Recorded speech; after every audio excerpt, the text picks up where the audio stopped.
Hello students. So today we are going to discuss covalent bond.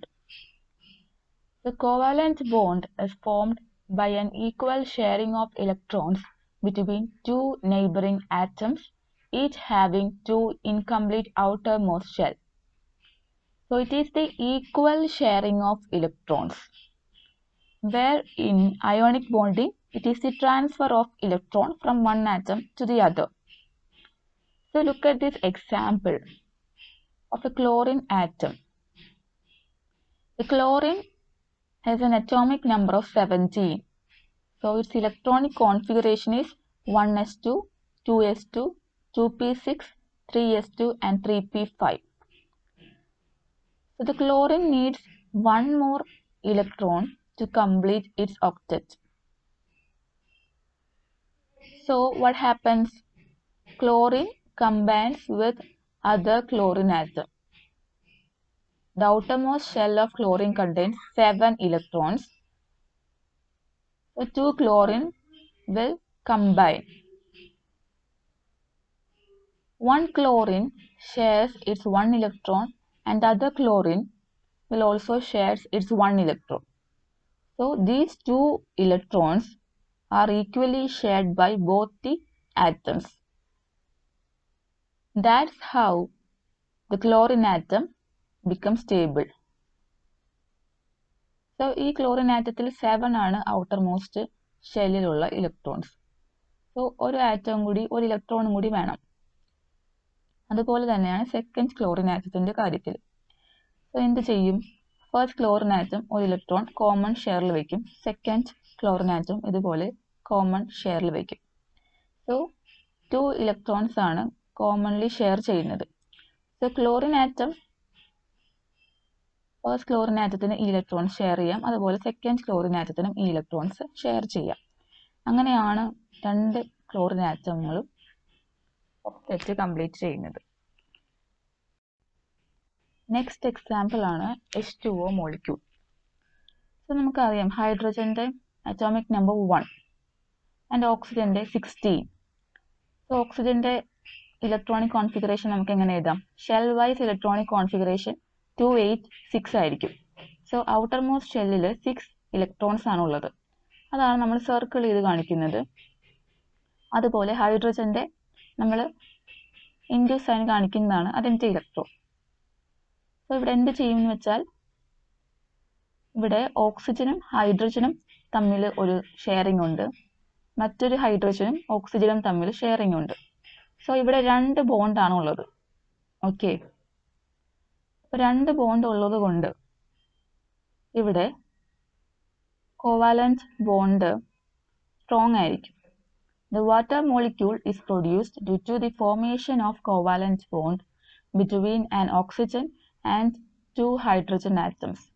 In this case, a double covalent bond is formed. So ഇവിടെ 2 ബോണ്ടാണുള്ളത്. അപ്പോൾ bond കാണിക്കുന്ന ഈ line അവിടെ നമ്മൾ represent ചെയ്യുന്നത് 2 electron ആണ്. അതുപോലെ അടുത്ത ഹൈഡ്രജൻ ആറ്റവും നമ്മൾ ലൈൻ കാണിച്ചിട്ടാണ് ബോണ്ട് റെപ്രസെൻറ്റ് ചെയ്യുന്നത്.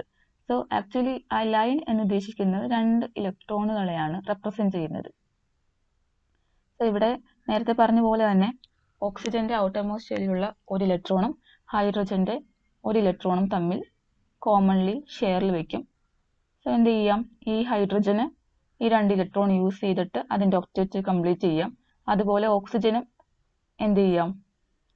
ഫസ്റ്റ് ഹൈഡ്രജൻ ആറ്റത്തിന്റെ കോമൺലി ഷെയറിലുള്ള 2 ഇലക്ട്രോണും സെക്കൻഡ് ഹൈഡ്രജൻ ആറ്റമായിട്ടുള്ള കോമൺലി ഷെയർഡ് ഇലക്ട്രോൺസും അതിന് ഷെയർ ചെയ്യാം. അങ്ങനെ യൂസ് ചെയ്ത് ഓക്സിജന്റെ ഔട്ടർമോസ്റ്റ് ഷെല്ലിൽ ഒക്ടറ്റ് കംപ്ലീറ്റ് ചെയ്യും. അതായത് ഓക്സിജൻ അങ്ങനെ ടോട്ടലി 8 ഇലക്ട്രോൺസ് വരും. ഹൈഡ്രജൻ അതുപോലെ 2 ഇലക്ട്രോൺസ് കിട്ടും. സോ ഓക്സിജനും സ്റ്റേബിൾ ആണ്, ഹൈഡ്രജനും സ്റ്റേബിൾ ആണ്. So the water molecules here it is the formation of covalent bond between an oxygen and 2 hydrogen atoms. So another example of covalent bond is the coupling of the carbon atoms in diamond. So we know that diamond is a hardest material. So ഈ ഡയമണ്ടിലെ elements എന്ന് പറയുന്നത് carbon atoms ആണ്. So carbon atoms തമ്മിൽ covalent ബോണ്ടിലാണുള്ളത്. So അങ്ങനെയാണ് ആ ഒരു material വളരെ strong ആയിട്ട് മാറുന്നത്.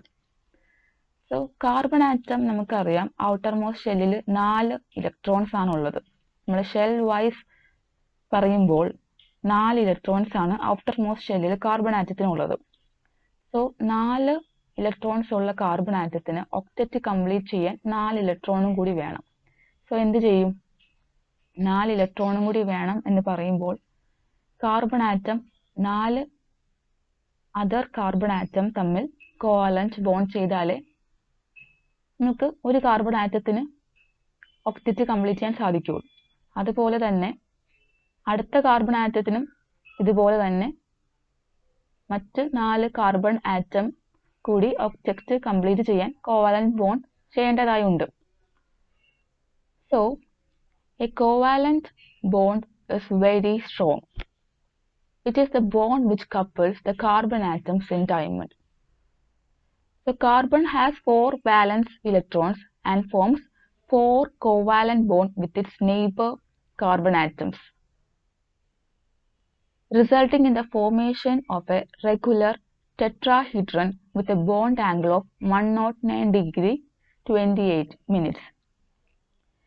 So ഇവിടെ കാർബൺ ആറ്റം നടുക്കുള്ള കാർബൺ ആറ്റം 4 കാർബൺ ആറ്റവുമായി കോവാലന്റ് ബോണ്ട് ചെയ്തിട്ടാണ് the center carbon atom becomes stable or complete its octet. So bond angle എന്ന് പറയുന്നത് 109 degree 28 minutes ആണ്. And the hybridization is sp3 hybridization. അത് ഡീറ്റെയിൽ ആയിട്ട് നിങ്ങൾക്ക് പഠിക്കേണ്ട ആവശ്യമില്ല, നിങ്ങൾ ജസ്റ്റ് നോട്ട് ചെയ്ത് വെക്കാം. So that's all about the covalent bonding. Next is the properties of covalent bonding. Covalent bond, as I said, it is a strong bond, hard and brittle, have high melting point and insoluble in ordinary solids. And covalent bonds are highly directional. That is, the sharing will not change with time. And they exhibit low conductivity at ordinary temperature. That is, the materials having covalent bond have low conductivity at ordinary temperature. They have high refractive index and high dielectric constant. Then coming to properties of ionic bonding. Most ionic bonding are hard, brittle and have high melting point and boiling point. They are soluble in polar liquids like water. And at normal temperature, the ionic crystals are poor conductors of electricity. Ionic crystals are generally transparent to visible light. So just note down these points. Metallic bonding. Metallic bond is formed by the partial sharing of valence electrons by the neighboring atoms. Unlike the case of covalent bond, the sharing in metallic bond is not localized. Hence, metallic bond may also be considered as delocalized or unsaturated covalent bond. So metallic bond എന്ന് പറയുന്നത് covalent bondന്റെ ഒരു special കേസാണ്. So metallic എന്ന് പറയുമ്പോൾ തന്നെ നമുക്കറിയാം metallic bond എന്നുള്ളത് മെറ്റൽസിലുള്ളതാണ്. മെറ്റൽസിന്റെ പ്രത്യേകത എന്താണ്? Metals are characterized by high electrical conductivity. So high electrical conductivity എന്ന് പറയുമ്പോൾ metal contains a large number of free electrons. So metals-ൽ free electrons ഉണ്ട്. So the electrons belonging to the valence band in metal atoms become conduction electrons in bulk metals. So ഈ free electrons ആയിരിക്കും നമ്മൾ conduction electrons എന്ന് പറയുന്നത്. As proposed by Drude, the atoms in metals contribute their valence electrons to form a common pool of electrons which has freedom to move anywhere in the framework of positive ion cores. So മെറ്റൽസിന്റെ പ്രത്യേകത അതിൽ ധാരാളം free electrons ഉണ്ട്. So ഈ free ഇലക്ട്രോൺസിന് ആ ഒരു metal അല്ലെങ്കിൽ ആ ഒരു ക്രിസ്റ്റലിൽ എവിടെ വേണമെങ്കിലും മൂവ് ചെയ്യാനുള്ള ഫ്രീഡം ഉണ്ട്. So this common pool of electrons is known as the free electron cloud or gas and act like a mobile glue to bind all the ion cores together through electrostatic attraction. A common pool of electronsനെയാണ് നമ്മൾ പറയുന്നത് free electron cloud or gas. So the bond so formed is called the metallic bond. Here we are taking an example of a covalent bond. We are considering sodium metal which is an alkali metal. So നമ്മളിവിടെ ഒരു alkali metal ആയിട്ടുള്ള sodium ആണ് എടുത്തിരിക്കുന്നത്. So sodium atomic number 11 ആണ്.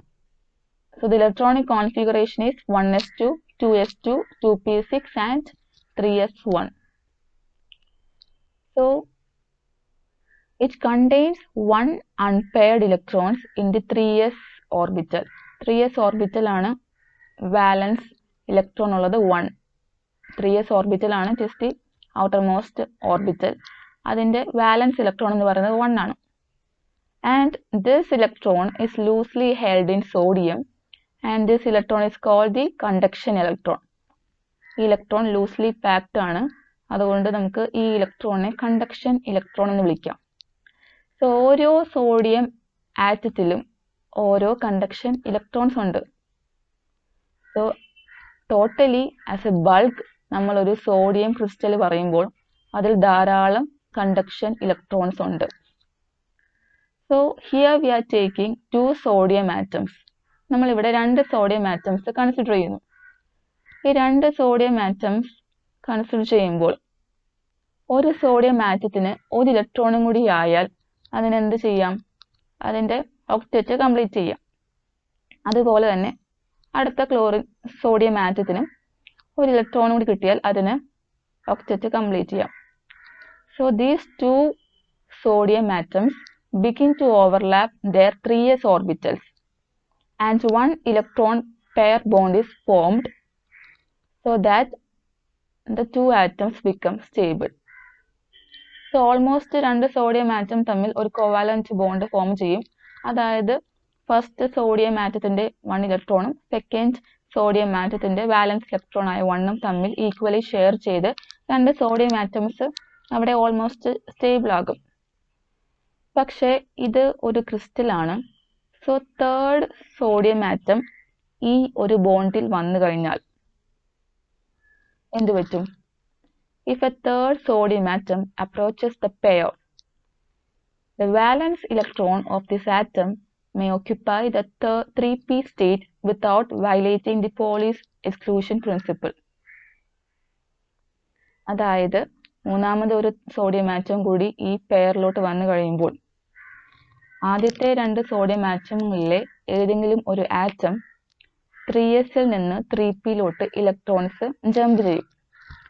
So എങ്ങനെയാണ് 3sൽ നിന്ന് 3pയിലോട്ട് electrons പോകുന്നത്? Because 3s ഉം 3p ഓർബിറ്റൽസ് തമ്മിലുള്ള എനർജി ഡിഫറൻസ് വളരെ ചെറുതാണ്. അതുകൊണ്ടിട്ട് 3sൽ നിന്ന് 3pയിലോട്ട് ഇലക്ട്രോൺസ് പോവാം. സോ ഒരു സോഡിയം ആറ്റത്തിൽ നിന്ന് 3sൽ നിന്ന് 3pയിലോട്ട് ഇലക്ട്രോൺസ് മൂവ് ചെയ്യും.